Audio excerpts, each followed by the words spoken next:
Naalala mo ba ang araw na isinilang siya? Hindi ko makakalimutan. Oo, hindi sa araw na yun kundi maaga kinabukasan na sinabi sa atin at sabi ko nakakainis talaga yun dahil tumawag ang pediatrician. Isa siyang fill-in sa pediatrician namin. Siya ay talagang magaling. Tinawagan ng asawa ko sa opisina, sinabihan tungkol kay Susan at sinabing baka gusto mong nandito ka kapag sinabi ko sa asawa mo. Para sa akin, malupit ang ginawa niyang pagsabi sa asawa ko sa telepono. May pinagkaiba ba yun? Naiba ba talaga ang ama kumpara sa ina pagdating sa emosyon at pakiramdam? Pero masama ang loob ko doon hanggang ngayon.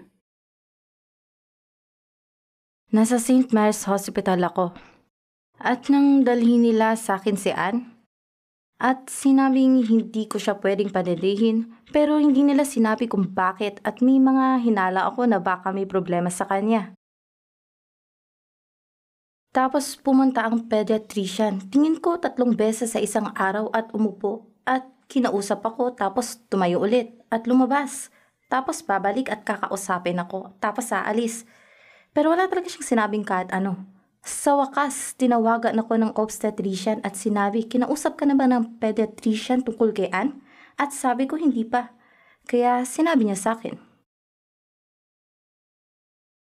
Nasa 2 linggo pagkapanganak niya, sinasabihan ako ng lahat na nakakamangha siya. At yun din ang akala ko. 2 linggo pagkapanganak niya, Mother's Day, at nagparty kami sa bahay at maraming kaibigang dumating at tinawagan ako ng doktor na nag-deliver kay Ned at sabi, Happy Mother's Day at pinasalamatan ko siya. At ang saya-saya ko, linggo nun. Kinaumagahan Lunes, yung doktor na yon tumawag sa asawa ko sa opisina at sinabing mentally retarded ang anak mo.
Sabi niya, Nay, baka di siya umabot sa Phi Beta Kappa pero mas ipag-aalala mo yun kaysa sa kanya.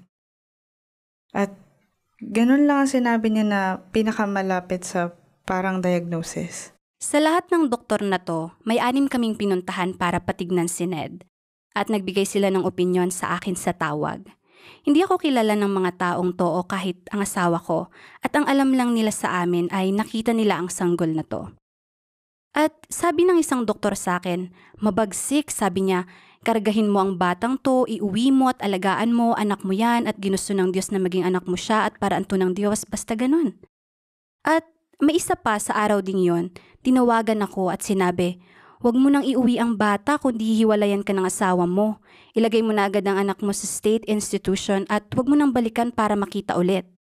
Nakuha ko lahat ng prangka at kabaliwang payo na alam mo na kung titignan mo, base lang sa nararamdaman ng taong yon.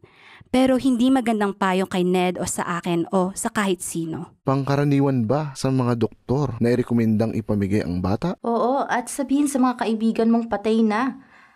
Ang bigat ng daladalang pasani ng mga taong ito sa pagsabi sa pamilya nila.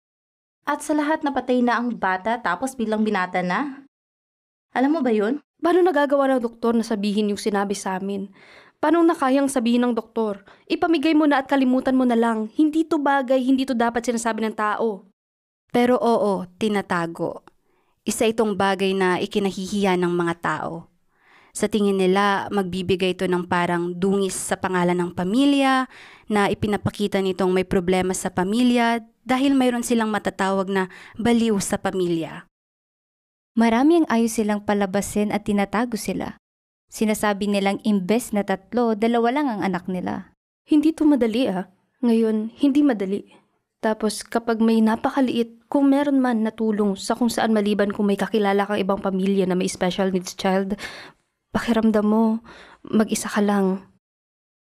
May mag-asawang di ko napapangalanan na kilalang kilala ko sa San Francisco, na nagtago ng alam ng lahat na may anak sila, pero tinago nila na retarded ang bata bilang sikreto. At di pinapalabas ang bata, kaya alam ng lahat ng kaibigan nila na kung anong nakakatawa, pero hindi ito pinag-uusapan. Hanggang sa sinabi ko, alam mo si Ned, retarded. Kaya sabi sa akin ng kaibigan namin at sabi ng babae sa akin at sabi niya sa asawa niya, kung kayang sabihin ni Vivian na retarded ang anak niya, ako rin. At talagang literal na nilabas niya ang sikreto. Yun ang kinalakihan ko. Yung tinatago ang mga tao at wala akong kahit anong alam tungkol sa kanila. Si Craig ang unang disabled person na talagang nakasalamuha ko. At tingin ko, hindi patas para sa kanya na hindi maisali at gusto kong matutunan ng iba na may makikilala silang disabled person balang araw at dapat masanay na sila. Ang mga taong parang naging inspirasyon namin ay ang maliit na grupo ni na Vivian Walters, Margaret Connelly, may nabanggit kang Cutler? Pat Dunbar. Pat Dunbar at meron pa. Isa pa at sila, isa sa kanila, may Elaine Mitchell. Yun yata ang pangalan, tumira sa Sausalito para maglagay ng ad sa pahayagan. Para sa mga interesadong magulang ng mga disabled na bata na dumalo sa meeting sa College of Marine at nasa 20 o 30 ang pumunta. May mga taong dumating at nag-alala at involved. Nararamdaman ko sila at para silang, ewan ko, may kakaiba sa kanila. Basta, iba lang talaga sila. Talagang nag-iiyakan kami sa isa't isa at sa kauna-unang pagkakataon, nagawa namin kumbaga ipahayag ang nararamdaman namin sa mga taong alam kung ano ang sinasabi namin. Naalala kong may ilang pamilyang pumunta na galing sa mga mas prominenteng pamilya sa San Francisco na dumalo sa mga unang meeting namin. At sabi sa akin pagkatapos, alam mo ang bagay na nabigay sa akin ng ARC, higit sa ano pa man, ay yung nasasabi kong may retarded akong anak.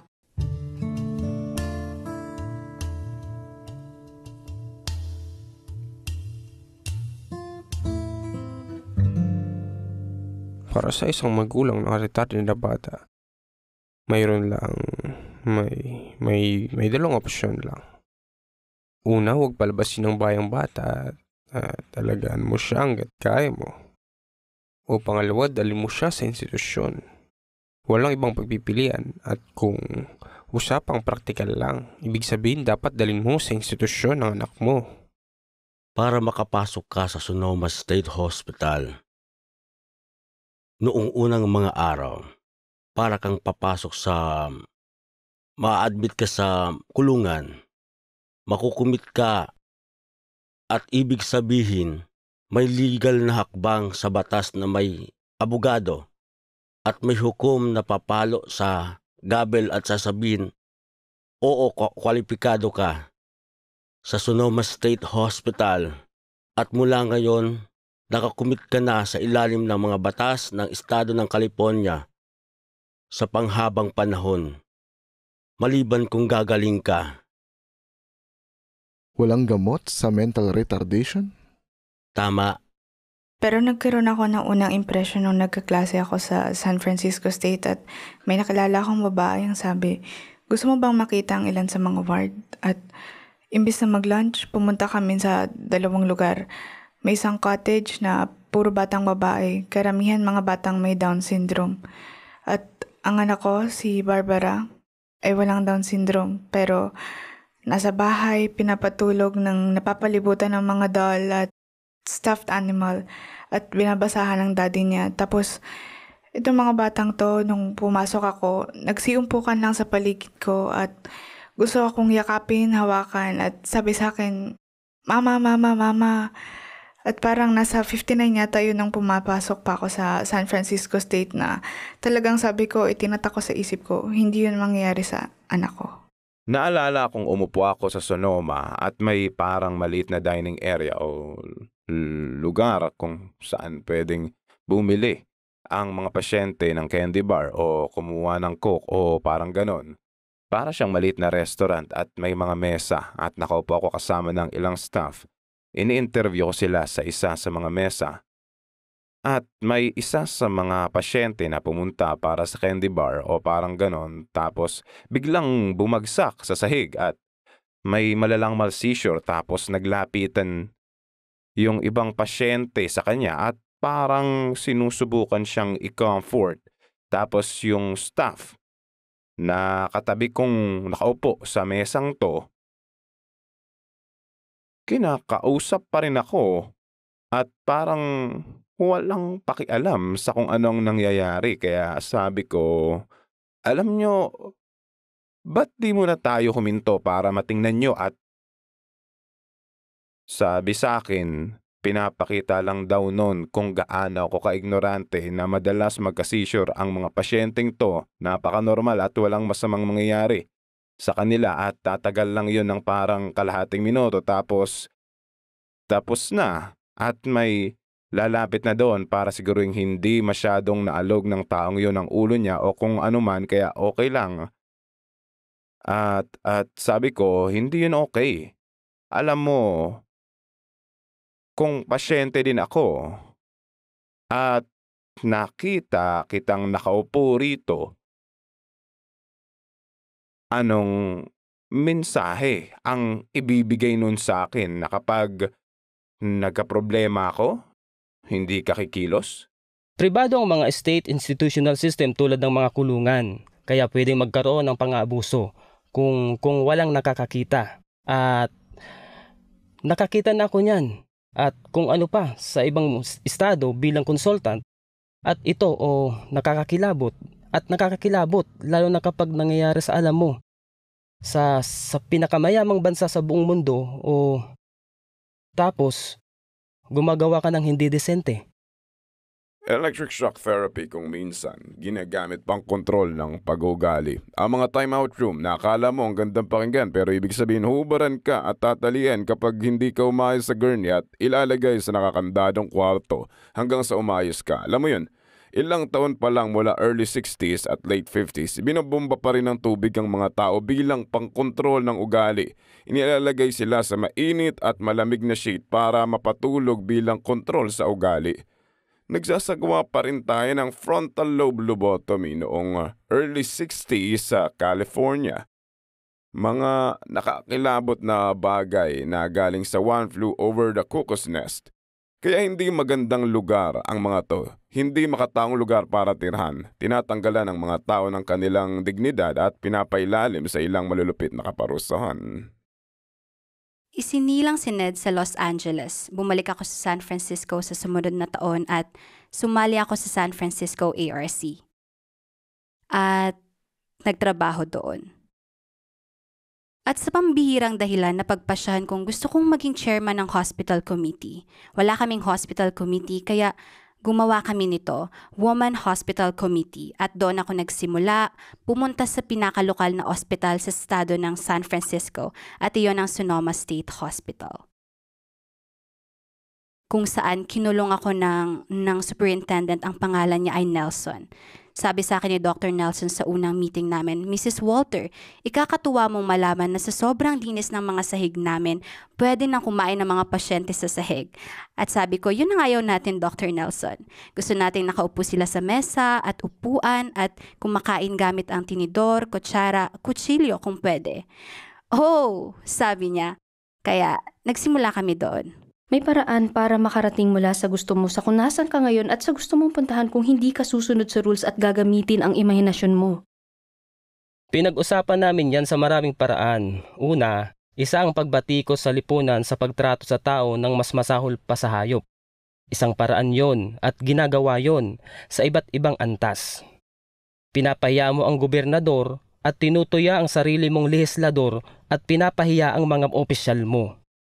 Kinausap ko ang isang batang reporter mula sa Orange County Register at gusto niyang makita ang Fairview. Hindi pa siya nakakakita ng state hospital kaya pumunta kami nang hindi sila handa para sa amin at hindi kami mabubola ng kape-kape at pag-upo-upo sa opisina ng superintendent. Wala ang superintendent sa gabi syempre at basta lang kami kumatok at kahit na ayaw ng ilang tao na mga caretaker, pumasok kami at nakita ang masasahol na kondisyon. Nakakita kami ng dumi sa tinutulugan ng mga tao, hindi pinapaliguan, pinapakain ng maayos at hindi binibigyan ng kahit anong tsansang bumuti o makahubog ng kahit anong kakayahan. Nagulantang ang kabataang ito, hindi pa siya nakakakita ng kahit anong tulad nito at nakakita na ako nito syempre at nadismaya at nandire pero nakabuti para sa akin na makita ito sa pananaw ng isang taong hindi pa nakakakita nito at kayang magsulat tungkol dito. Yun ang mahalaga, na kayang magsulat tungkol dito at ginawa niya at pinayagan siya ng pahayagan. Nagkaroon ng malaking balita tungkol sa hindi makataong kondisyon sa mga state hospital sa California. At kung gobernador ka na responsable sa mga ospital na yon, dapat may gawin ka. Inaresto ang ilang psych technician at dinala sa kustodiya. Isa sa mga kaibigan ko na medyo matagal na rin dito ang sinundo sa bahay niya at tinalupan sa harap ng pamilya niya at sa buong neighborhood at saka dinala. Narinig kong ang superintendent sa Fairview nung pumunta ka doon ay nagbitiw, tama ba? Oo, tama. Nagbitiw nga siya. Nawala siya. Ewan ko kung nagbitiw nga ba o umalis lang, alin man dyan. Nalaman ko rin na namatay na siya kalaunan. Hindi ko alam yan. Wala akong pananagutan sa kanya. Hindi, wala. Bad day lang yun sa Fairview. Nananatili ang epekto ng ganong bagay ng matagal kahit tapos na.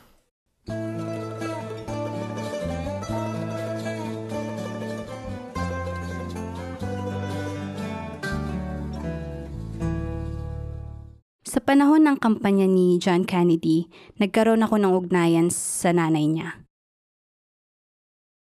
Pumasok ako sa public relations at nag-ayos ng ilang party at ilang bagay para kay Ginang Kennedy Sr.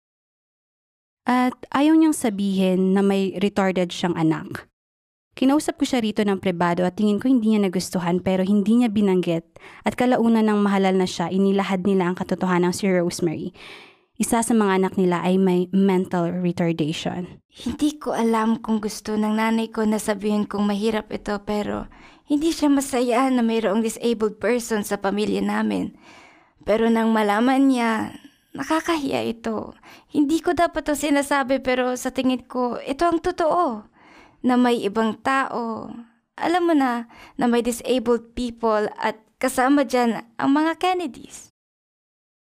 At sa tingin ko naging parang halos okay na nagkaroon tayo ng Craig. May naging malaki itong epekto sa pagbibigay ng pag-asa sa tingin ko sa mga pamilya dahil ngayong ang presidente na ng United States ang nangunguna at nagsasabing kailangan may gawin tayo ukol sa mental retardation. Kaya yan sa mahigit 7 milyong tao sa bansang ito na mamuhay ng walang anumang serbisyo, federal, estado o pribado. Nagkaroon ng pagdinig sa Senado ngayong linggo sa bill namin laban sa sakit sa isip at mental retardation.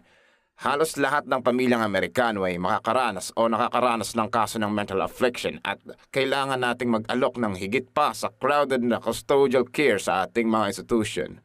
Ginawa niyang pampublikong suliranin ang mental retardation at nagtatag ng President's Commission sa mental retardation. Matagal na itong tinotolerate. Pinapahirapan ito ang pambansang konsensya pero bilang problema, di magandang banggitin, madaling postpone at walang solusyon. Oras na para sa pambansang pagsisikap. Espesyal ang panahong ito sa bansa dahil may umihip ng hangin ng pagbabago kahit saan. Nakakasabik sa panahon na ito na may magagawa ka at dapat may ganoon kang pananaw sa politika. Dahil palaging may kompetisyon para sa lakas mo at para sa oras mo. At sa emosyon mo. O sa pera mo. Kung nakatira ka sa San Francisco, ang dapat mong gawin ay subaybayan syempre ang nangyayari sa Sacramento. At gigising ka ng napakaaga sa umaga at sasakay ka ng bus papuntang Sacramento. At pupunta ka sa opisina ng senador o assemblyman. At nang pinipigilang maging bastos, umaasa ka, nakikipagtalo at nangangatwiran sa kanila. Pumunta ka at kalampagin mo ang mesa kung ano man, iyain mo ang kaso mo sa kanya.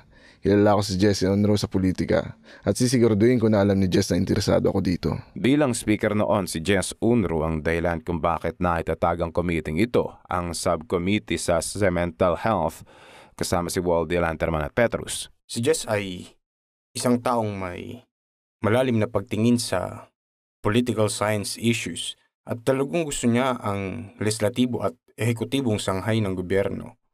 At pumasok siya noong malinaw na ang legislatura ay subordinate na sanghay ng gobyerno. Noong araw, nagpupulong lang ang legislatura kada 2 taon. At may napakaliit na hiwalay na kakayahang magsagawa ng pananaliksik, mga lap ng datos at bumuo ng sarili nilang mga proposal para sa paglutas ng problema ng Estado. Kaya pumasok siya ng may malinaw na planong itaguyod ang kapasidad ng legislatura. Ang lahat ay pwedeng maapekto ka ng problema ng mental retardation at malamang na may alam kang linya ng Democrat o Republican kaya maganda itong problema para sa pagsusuri ng legislatura. At bumuo siya ng komite at nagkaroon sila ng 1 o 2 pagdinig at pumasok ako sa board noong late 1963.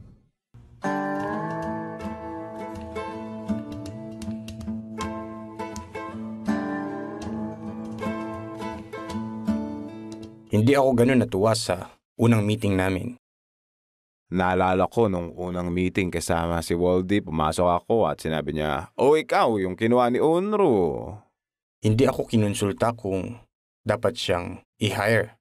Sabi ko, "Magtatrabaho ko para sa iyo, Mr. Waldy." At hindi ako kasama sa proseso at pagpili sa kanya na medyo madalas na para ni Jess. At sabi niya, kung ganun, sabi niya, mag-set up ka ng hearing. At sabi ko, well, tungkol saan? At sabi niya, well, sabi niya sa mga ospital. Kailangan nating pagandahin ang mga ospital. At sabi ko, well, anong hihingin natin? Hindi ba pwedeng humanap muna kami ng datos para sa'yo? Well, sige, gawin mo yan. Ngayon iniisip na niyang kailangan naming tingnan ang buong mental health program sa California, lalo na ang mga institusyon. Doon namin ginawa ang mga questionnaire sa ospital. Nagulat ang mga ospital nang matanggap nila ang questionnaire na to.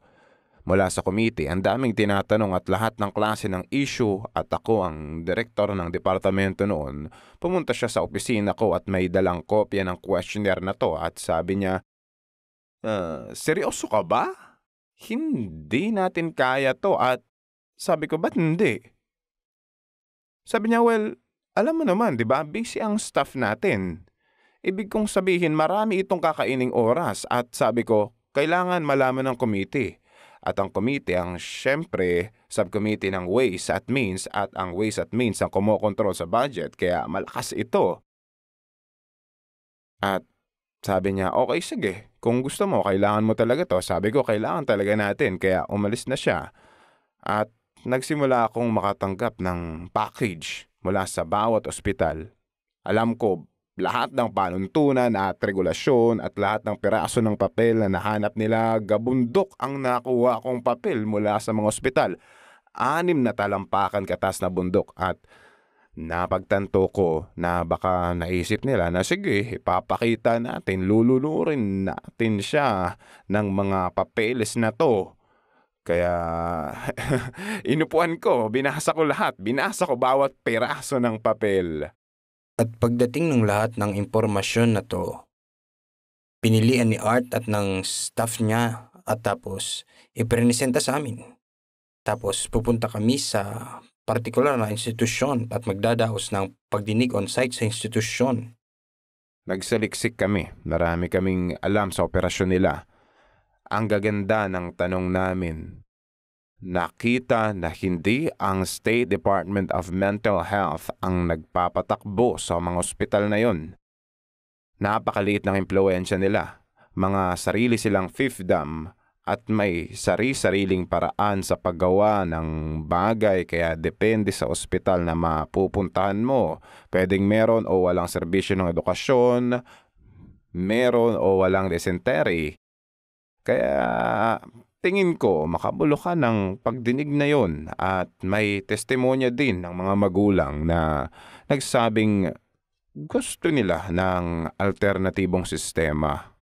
Narito kami bilang boses ng hustisya at humanity para sa legal at moral na karapatan ng kalahating milyong mamamayan ng estado ng California na hindi naman nila kasalanan o piniling maging mentally retarded. Kasama sa pinaka-pathetic sa deprived na grupong ito ang halos 13,000 nagtitiis na lang para mabuhay sa ating mga state hospital. Nagagalit ako. Tumistigo si Vivian Walter at nagbigay ng pananaw ng magulang at napaka-detalyado, napakatalino. Ang ganda niya, matalino, magaling magsalita. Sa kamakailang issue ng pambansang magazine isinulat ni Mrs. Eunice Shriver, hanggang ngayon maraming retarded ang itinatago, bata at matanda, sa mga miserableng institusyon para sayangin ang buhay sa pagtulala sa kawalan sa paligid nila. Marami na akong nakitang hindi ko malilimutan. Kung hindi ko nakita mismo, hindi ako maniniwalang may mga ganong kondisyon sa modernong Amerika malapit sa mga skyscraper, suburbia at freeway na puno ng kotse. May naalala kong institusyon at mayamang estado kung saan nakatira ang mga bata at matanda sa masikip, mabaho at parang barak na ward, kasama ng maruruming damit at kumot at mga basahan, isinulat ni Mrs. Shriver. Isinulat ko to kasi nararamdaman kong pinapabayaan ang mga magulang sa bansang to. Para sa akin nakakagalit na ipinanganak nila ang mga batang to at walang nangyayari. Sabi mo nagalit ka. Oo, alam mo na, bumalik sa akin lahat. Alam mo yon kung gaano ako kagalit noon at nagagalit na naman ako. Alam mo yun, pag nakikita ko sa isip ko ang larawan ng mga bagay na sinasabi ni Mrs. Eunice Shriver. Nakakita ako ng gaya ng sabi niya mga taong mas kawawa pa sa mga nasa basahan. Nakita ko silang hubad at ang mababahong ward na to na ni walang maupo ang gamit kundi sahig. Sahig lang talaga. Ay nako, talaga, impyerno. Ang tindi.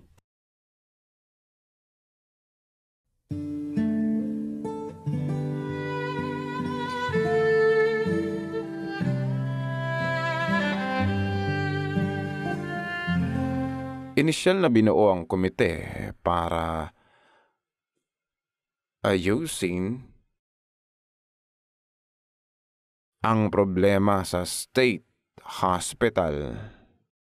Napansin lang nila noong kalahating taon na o higit pa na ang lumalabas na issue ay tungkol sa kung paano ayusin ang mga ospital, pero ang issue ay kung paano tayo gagawa ng alternatibo sa ospital. Isang araw, may tumawag sa akin, ang pangalan ay Art Bolton. At sabi niya, gusto kong makapunta sa isa sa mga klinika mo balang araw. Oo, si Richard Koch ang isang malaking figure sa lahat ng ito. Isa siyang talagang kinikilalang pediatrician na nakakaunawa hindi lang sa issue sa diagnosis, pero naunawaan din niya ang serbisyong kailangan at nakipagtulungan sa mga pamilya.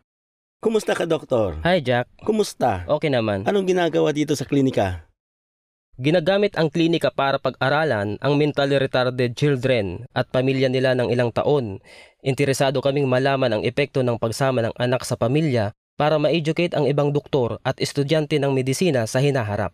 Kaya isa itong experimental clinic talaga kung saan nananaliksik at naghahanap ka ng bagong development sa field. Tama. Maganda ang sinimulan niyang gawain. Meron siyang traveling clinic na pumupunta sa mga rural na lugar at nagda-diagnose.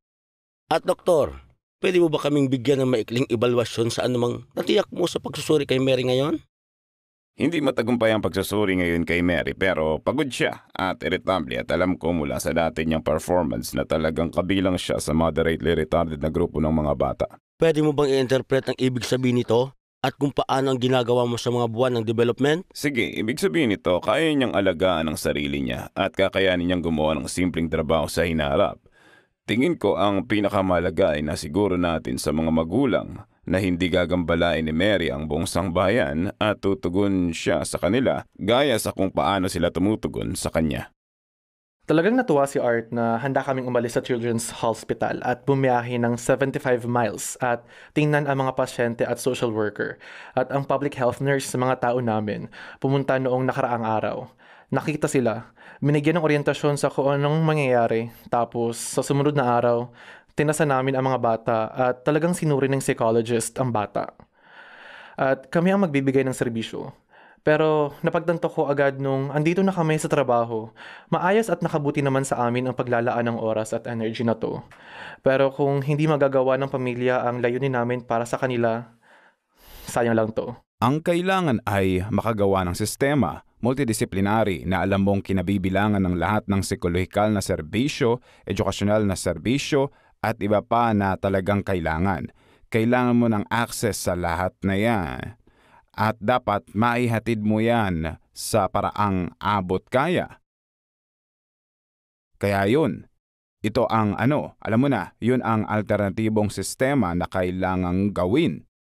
Lahat ng serbisyong to, meron sa state hospital. Alam mo, sa state hospital, pinagsama-sama lahat ng disiplinang to sa iisang bubong at tapos ang problemang para makuha ng mga serbisyong yon, kailangang punta ng lahat sa state hospital. Ngayon, ang usapan ay ibibigay ang mga yon at marami at iba pang klase ng serbisyo sa komunidad at kumbaga, iorganisa ito sa isang makatwirang sistema na mananavigate ng mga tao at makukuha nila ang kailangan nila.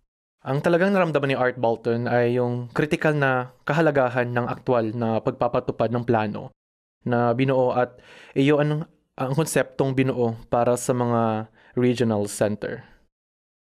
Isang slam dunk ang bill na to. Sa tingin ko parang pareho ito sa dalawang house. Ba't ko kontrahin ng kahit sino ang magandang bagay na to? Naisabatas ito sa dalawang regional center, isa sa LA at isa sa San Francisco.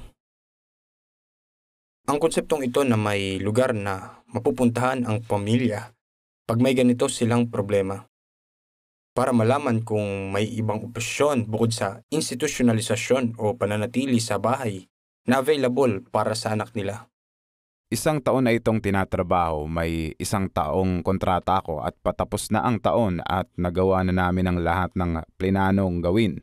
At pumunta ako sa opisina ni Unruh at sabi ko, Jess, magandang balita na naipasa ang bill. Pumasa ang mental retardation bill. At sabi niya, nako Bolton, sabi niya, huwag ka munang ma-excite. Sabi niya, sigurado akong masisira yan ng mas mabilis pa sa pag-intindi mo. Ang regional center sa aking isipan ay isang lugar kung saan makakakuha ng payo, hindi lang ang mga bata at kabataan, at pati ang matatanda mula pagkasilang hanggang mamatay, kundi pati mga magulang. Naramdaman mo na bang para kang mag-isa sa lugar na may ibang tao, pero hindi ka baka dahil sa kulay mo o mode o kung ano, parang hindi ka kasali at parang napakakitid ng buhay at ang lungkot at ang hirap maging okay. At sa sandaling maramdaman mong may ibang taong nasa parang problema, parang nagiging madali. Mayroon akong kaibigan si Isinet Young dati. Kaibigan ko na siya. bago pa namin malaman ang tungkol sa mga anak namin at may sinabi siya tungkol sa mangyayari at isinama niya ako para gumawa ng ilang bagay na nangyayari sa lugar namin at yun ang naging regional center system. Isang grupo ng profesional na nakaupo sa klinika, nagtutuon ng atensyon sa isang bata, sa isang pamilya at mga pangangailangan nito sa komunidad. Punto kung saan ang retarded individual at ang kanyang pamilya ay tinutulungang makahanap ng serbisyong kailangan nila. Ang tunay na radikal tungkol dito ay kaya nating tumabi sa mga tao at suriin kasama ng pamilya nila kung ano talaga ang kailangan nila para mabuhay. At tapos pwede tayong lumabas at bilhin kung ano man ang mga iyon. Kung saan ang respite care ang isa sa mga pinakamalaking bagay na makakatulong sa pamilya. Wala pang gumawa ng ganun. Nagsuri sila ng mga individual at kapag meron silang particular na IQ, pupunta sila sa Sonoma at kapag yung isa pang IQ, pupunta sila sa mga pampublikong paaralan. Ang estado ay gumagastos ng pera sa state hospital sa isang estado. May naglalakihang ward at kung ano-ano at sasabihin kabilang ka sa X, kabilang ka sa Y, at kabilang ka sa Z.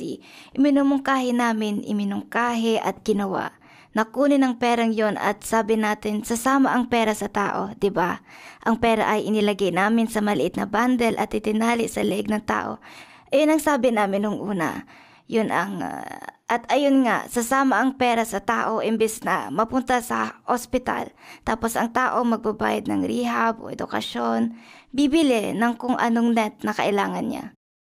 Sa pagsisimula ng regional center system, may pag-asa na sa unang pagkakataon may naging okay na kupkupin ng anak mo. Naging katanggap-tanggap ng lumaban para sa mga bagay na kailangan ng anak mo. Sa mga regional pilot center na to, sinusubukan nating patunayan na kayang maitayo ang infrastruktura na ang pag-abot sa ibang oportunidad at alternatibo ay nandyan o kayang mabuo saan man. Para tayong gumagawa ng mga bagong daan para magawa ang dapat, makuha ang kailangan natin. At wala tayo nito, kaya kailangan nating gumalaw para magkaroon tayo nito. Sa unang taon na yon, nakakita sila ng nasa 4 o 500 pamilya na nasa waiting list ng state hospital at nasa 25 o 30 lang ang talagang na-refer sa state hospital at nakahanap sila ng angkop na alternatibo para sa lahat ng iba pa. Kaya boom! Yun na yun. Yun na ang ballgame. Napatunayan ng kaya itong magawa at kaya mo itong magawa sa makatwirang halaga. Hindi lalampas sa placement ng state hospital. Pwede mong maiwasan ang gastos ng pagbili ng mga dagdag na higaan na yan at magagawa mo ito sa ikasasaya ng pamilya.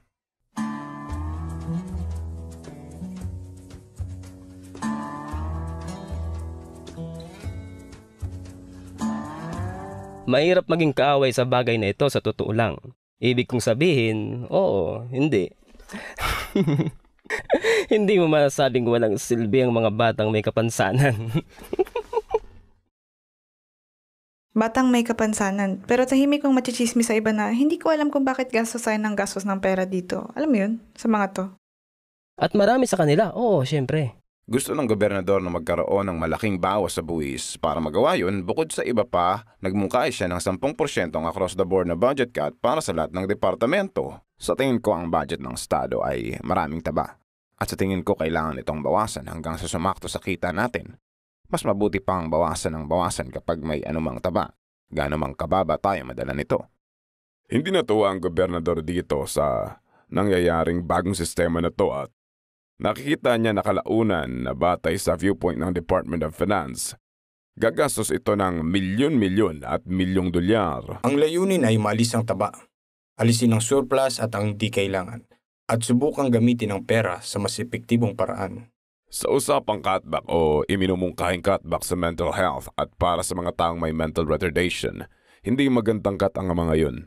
At naging magulo ito.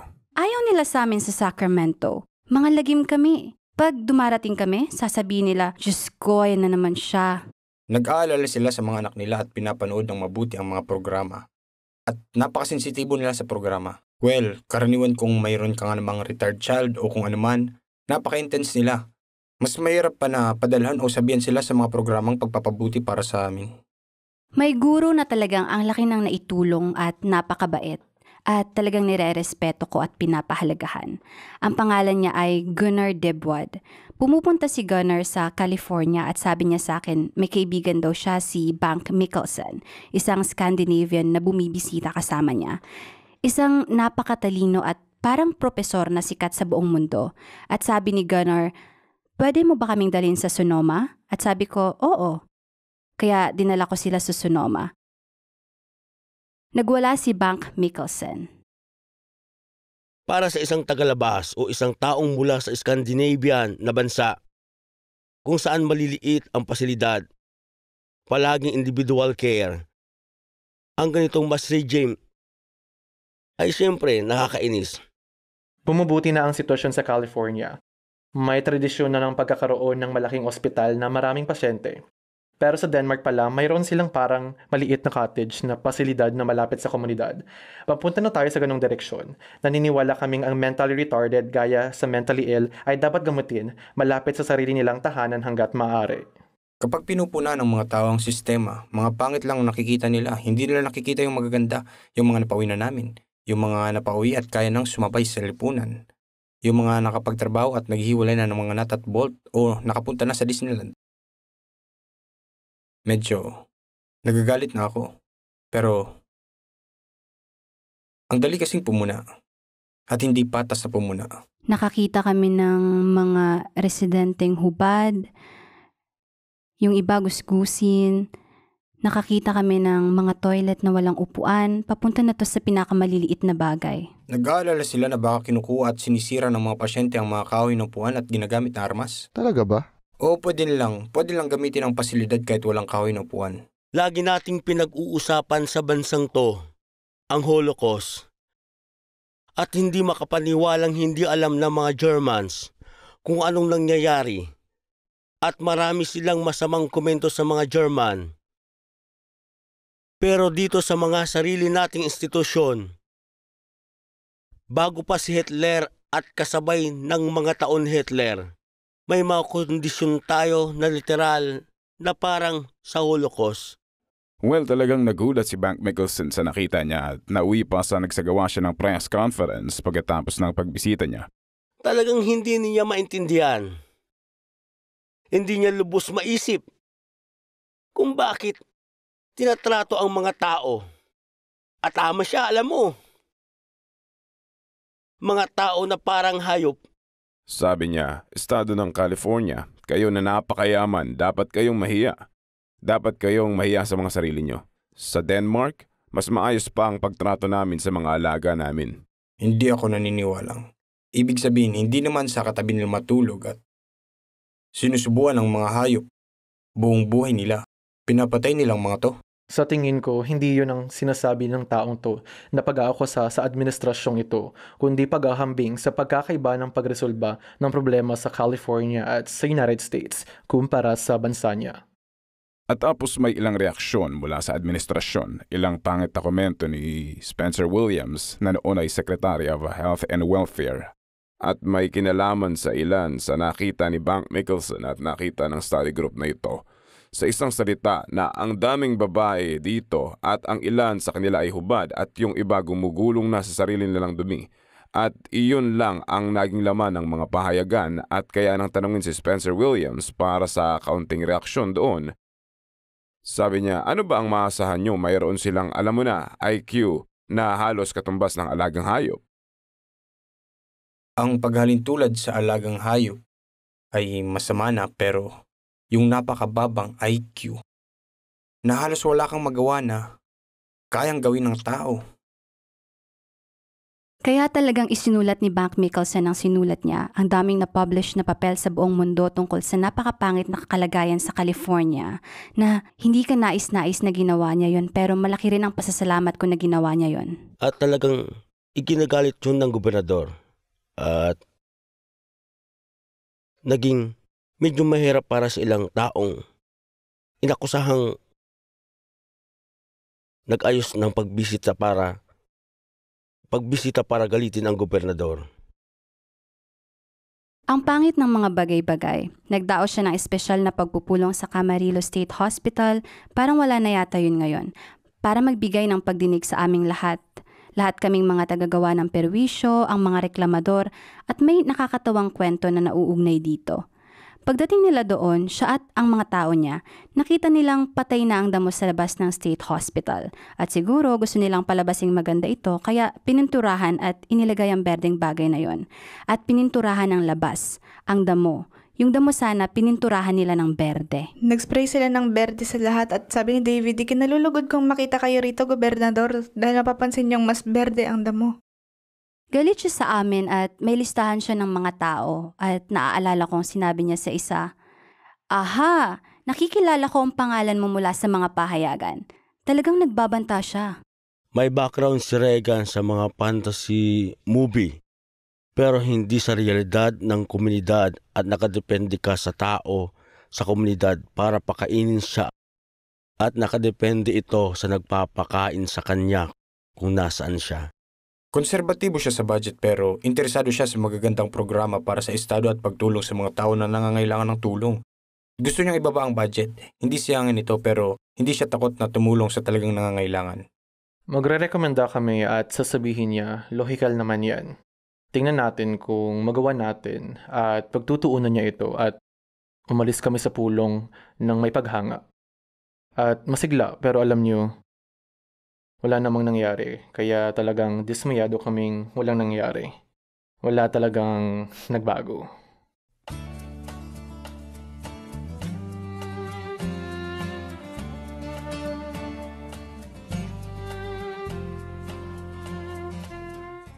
Ang daming natanggap na pang-abuso ng gobernador sa press sa buong estado. Lahat ng papel may lamang kwento sa mga cutback para sa mentally ill at sa mentally retarded.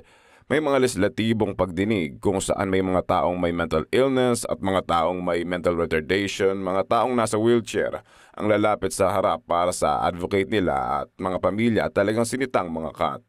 Naging persona non grata ako sa Sacramento. Alam kong galit na galit ang gobernador. At mula doon, umusad ang mga bagay-bagay at sa wakas ay dumating si Lanterman. Si Lanterman ay naging chairman ng Ways and Means Committee, 2 taon na nasa Republikano ang kapangyarihan kaya si Frank ang naging chairman ng komite. Kung bakit yun malaking bagay ay dahil may impluwensya siya sa gobernador. Si Frank Lanterman ay isang interesanteng tao dahil bukod sa iba pa, nakatira siya sa Senator Hotel na malaking hotel sa Sacramento noong araw, hindi na ngayon. Kapag talagang gusto naming makita si Frank, tatambay kami sa lobby ng 5 o'clock at hihintayin siyang makauwi. At pag-uwi niya, sasabay kami sa kanya sa elevator at aakyat kami at pipindutin ng top button para mas matagal kaming makasakay at kilala namin siya kaya sasabihin namin, "Mr. Lanterman, hello." At sasabihin niya, "Hello Margaret, hello Vivian," o kung ano man kaya alam mong sibil siya sa amin pero ayaw niya talaga kaming kausapin pero kailangan niya. Natrap namin siya sa elevator. Napaka-supportive ni Lanterman sa mga magulang. Ang mga magulang ang lumapit sa kanya. Ang mga magulang ang may gusto sa mga opsyon. Ang mga magulang ang may gusto sa mga programa sa mismong komunidad nila sa halip na masama sa waiting list para makapasok sa mga state institution. Sa tingin ko, nadamay lang si Frank sa buong business ng mental retardation na to at sa mga pamilya. Ang instinct ko ay minahal namin siya sa mabuti niyang ginagawa. At kailangan niya ang pagmamahal na yun.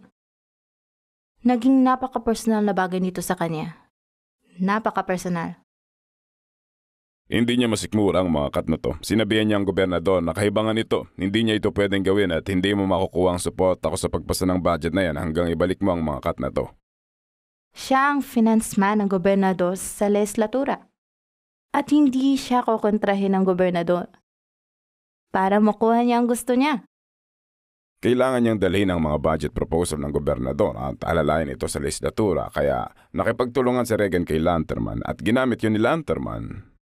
Naalala ko siya nung araw, may kausap sa telepono, nakaupo ako sa opisina niya at tingin ko ang gobernador. Ang gobernador ang tumawag at sabi ni Lanterman, "Sige gobernador, ako na ang bahala dyan. Ngayon, ang mental health budget ko. Huwag nating hayaan ang matitigas ang ulo sa Department of Finance na guluhin ito. Gusto kong kailangan natin ng, alam mo na, maganda yan, Gobernador. Alam mo na. Kinulit siya ni Lanterman araw-araw at kalaunan lahat ng cut sa developmental disabilities arena ay binalik. Mula rito, pinahawakan ito ni Frank Lanterman. At sinimula ng proseso ng pagbuo ng kalaunan ay tatawaging Lanterman Act. Ang ginawa ng Lanterman Act ay sabihing dapat may isang regional center para sa bawat 1 milyon sa populasyon ng California at magpapatuloy ito ng magpapatuloy at magiging talagang banta sa mga state institutional system dahil mas maraming perang mapupunta sa sistema ng pangangalaga sa komunidad. Kailangan itong manggaling sa isang lugar at yun ay sa pag-downsize ng mga state institution. Wala kaming magandang ugnayan sa mga empleyado ng estado na to. Bilang resulta dahil nadidisplace namin ang mga empleyado ng estado sa hiring at kaya tingin nila nanganganib ang trabaho nila. Well, banta nga kami sa mga trabaho nila. Isang araw tahimik akong nakaupo. Sinusubukan ko mag-isip ng isang bagay sa mesa ko at nakatanggap ako ng tawag mula sa opisina ng Attorney General sa Sacramento na nagsasabing magtatalaga sila ng tao sa kawani nila na tutulong sa akin at sa Regional Center para sa kasong inihain ng CC laban sa amin, ang California State Employees Union. Ito na ang panahon na talagang isinusulong na ni Lanterman ang bill at ngayon ay mas mukhang may pag-asa na itong maipasa kaya nakuha ang atensyon ng CSCA. Mayroon pa rin provisyon sa konstitusyon ng estado na kapag pinaraphrase nagsasabing kung ang partikular na serbisyo ay magagawa ng civil servant, dapat itong isagawa ng civil servant. Naalala kong tumistigo ako sa epektong kung kukuha tayo ng empleyado ng estado sa regional center, magiging ahensya ng estado na tayo at hindi magiging bahagi ng komunidad. Naaalala kong nakaupo ako sa audience habang tumitistigo siya at ang babae sa likod ko, tinapik ako sa balikat at sabi niya, okay ang ginagawa niya, huwag kang matense. Dahil kung ano-anong hinihigpitan ko. Bakit ka sobrang tense? Kasi kailangan para magpatuloy at natatakot ako na baka itigil nila mga bagay-bagay. Kaya nila. Bakit sobra kang takot? Hindi tayo pwedeng dumepende ng gusto sa gobyerno para makuha ang kailangan natin. Baka hindi gumana ang mga bagay kung pinahinto ang Lanterman Act. Dahil ang opsyon at ang gusto ng Employees Union ay ang estado ang magpapatakbo sa mga regional office. Nakakita ng problema doon si Lanterman. Sabi niya, pinakamainam pa rin ang board sa komunidad bilang alternatibo para may lokal na kontrol o real buy-in. Gusto niya ang mga magulang, ang mga buy-in. Napakaraming may kinalaman sa karapatang sibil dito na mas makapangyarihan kaysa sa kahit ano at hindi madaling resolbahin. Isa itong pagtimbang sa isang social interest laban sa isa pa at pagpapasya kung alin ang mas mahalaga.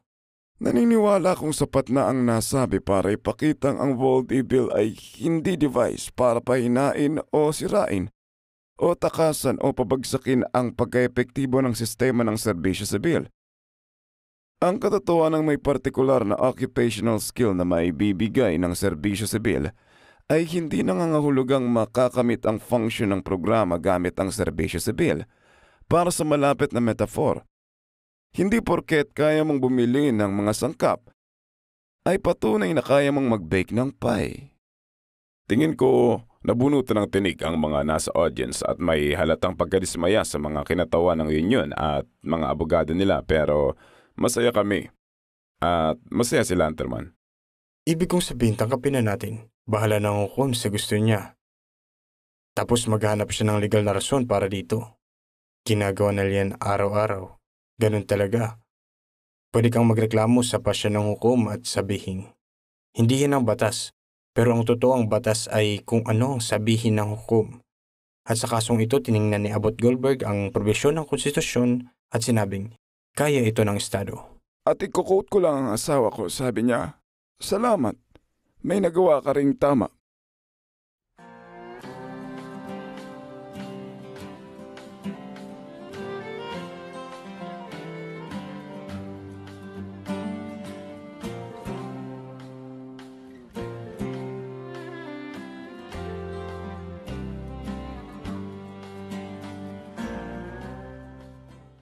Nasa community hall ako at gusto ko ito.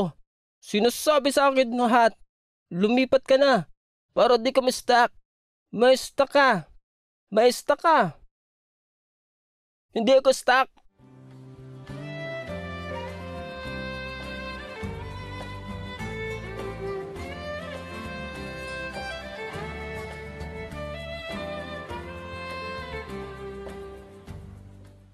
Bakit mo gustong sumali sa simbahan?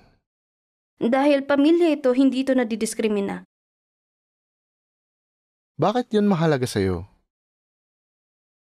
Dahil kailangan pumunta ng mga tao sa simbahan at hindi madiskrimina anuman ang kanilang kulay, may kapansanan o puti.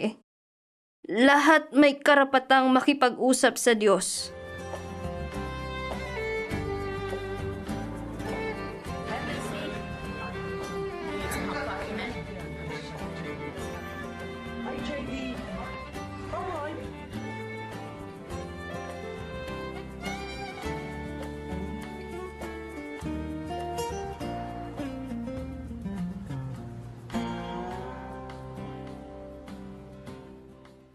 Sana may pagpatuloy ko ang pagtatrabaho dito dahil nakakabuti ito sa akin sa psychological. Talagang nakakabuti, oo.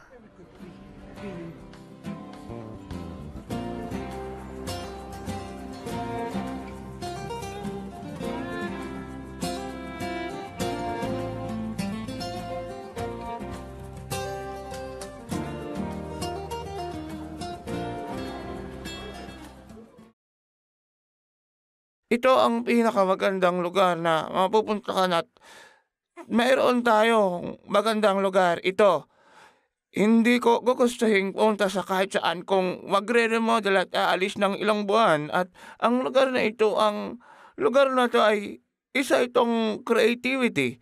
Hindi ito tungkol sa kawalan. Wala nang iba. Kapag pinalikan mo ang lahat ng ito, lahat ng ginawa mo, tingin mo ba na bagong mong mundo? Aba, oo. Kung ganun pa rin ang mga bagay nung pinanganak siya, ang gulo-gulo, matatakot ako.